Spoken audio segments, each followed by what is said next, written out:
వందనాలు. మాది మహదేపురం అండి. అయితే నేను చాలా నాకైతే కొంతకాలం వెళ్ళండి బాగుంటలేదండి. ఏమైందో తెలీదు తెలియదండి నాకు. నేను ఇక్కడికి ఏ స్థితిలో వచ్చి నాకు ఏమిటి తెలవాలి. నా బిడ్డలు కూడా చూసే దిక్కులేదండి. అయితే చెప్పాను, ప్రార్థన చేశాను, కానీ నా భర్తగా తీసుకోలేదండి. కానీ నేను బతుకుతాను, నా దేవుడు నన్ను బ్రతికిస్తాడు, నేను మాత్రమే వచ్చాను ఇక్కడికి. అలాగేనండి నేను ఈ రోజున మందులు వాడుతున్నానండి. 3 నెలలు కూడా నేను దేవుడు పారవేసి మందులు మానేసి మొక్కలు పోయాయి. చిన్నప్పుడు దేవుడు బాధలండి, నాన్న వాళ్ళు చూసే దిక్కు కూడా లేదు. నేను ఎప్పుడు ఎక్కువ ప్రార్థనే మా ఆయనకి ఇష్టం లేకపోతే ప్రార్థన చేసుకుంటాను. అయినా సరే నాకు ఎక్కువ బాధలు ఆడకూడదు. ఈ రత్నము అందరూ ఏమన్నా కూడా మంచిదని కాదండి. కానీ ఇక్కడ మా ఊరు చెప్తుంటే నేను వచ్చానండి. కానీ నేను చాలా బాధపడ్డాయి గారు చెప్పినట్టు కూడా అమ్మని ఆడుకుంటానని గడ్డం పుచ్చుకున్నారు.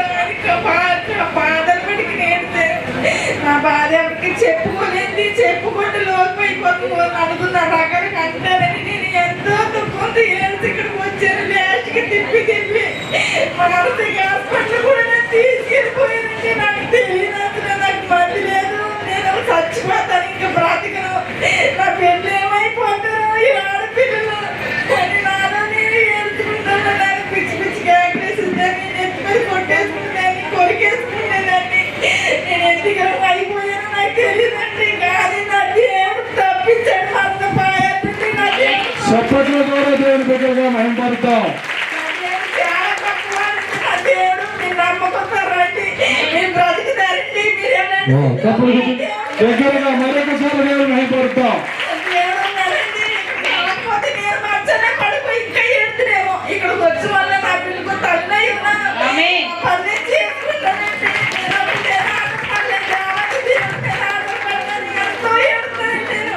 నా బాధలు ఎవరికి చెప్పుకోను. మా అమ్మ చదువురాపోయిన అమ్మని బాగుంటావమ్మా, ఈ కష్టాలు నీకు ఎందుకు వస్తున్నాయో దేవుడు నమ్ముకున్నాం కదా అని మా అమ్మ చదువురాపోయిన నన్ను బాగా వచ్చేది. మా అమ్మ తప్ప నా పిల్లల తప్ప నా దగ్గర లేదండి. ఒక్కడు పట్టించుకోలేదండి. ఇంటి పక్కన కూడా నన్ను చూసి పారిపోయేవారు. మాట్లాడేప్పుడు నాకు మాట్లాడుతున్నారు, నన్ను చూసి పారిపోతే అనిపించేది పోయేదండి. సరే కదా మా ఊరు వెళ్ళిపోయి మా తల్లికి వెళ్ళిపోతే అక్కడే నాకు మనశ్శాంతి లేదండి. ఏంటంటో పిచ్చి పిచ్చిగా నిద్ర పడలేదు కాదు, మనశ్శాంతి లేదు. నాకు మనశ్శాంతి లేదు. పోతే బ్రతిగా నప్పించి హాస్పిటల్లో పాడైపోతానండి. లేదు నేను చచ్చిపోతాను, నేను చచ్చిపోయేదానికి జాగ్రత్తగా చూడమ్మా చెప్పి నిజంగా నా జీవితంలో జరిగిందండి ఇది. నేను పడలేకపోతున్నానండి. పడలేక నేను చేతులు కూడా కొట్టుకున్నానండి. నరక యాత్ర చూసానండి. నా వయసు నేను పడ్డ అనుభవం చాలా పెద్ద అనుభవం అండి. ఇప్పుడు కూడా సాక్ష్యం ఏమో చెప్పాలని నాకు భయం ఎప్పుడు పైకొచ్చుకోవాలంటే దేవుడే నన్ను మాట్లాడుతున్నానే ఉండండి.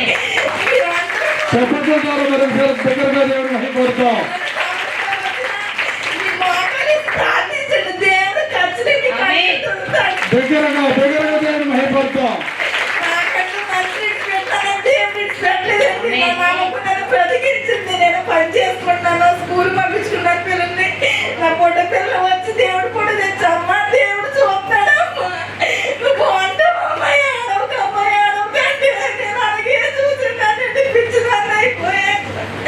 ఒకసారి అన్ని తెలుసుకుంటే నేనేనా నా దేవుడు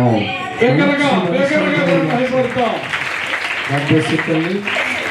చాలా ఆవేదనలో మెంటల్గా పిచ్చిదల్లా మారిపోయి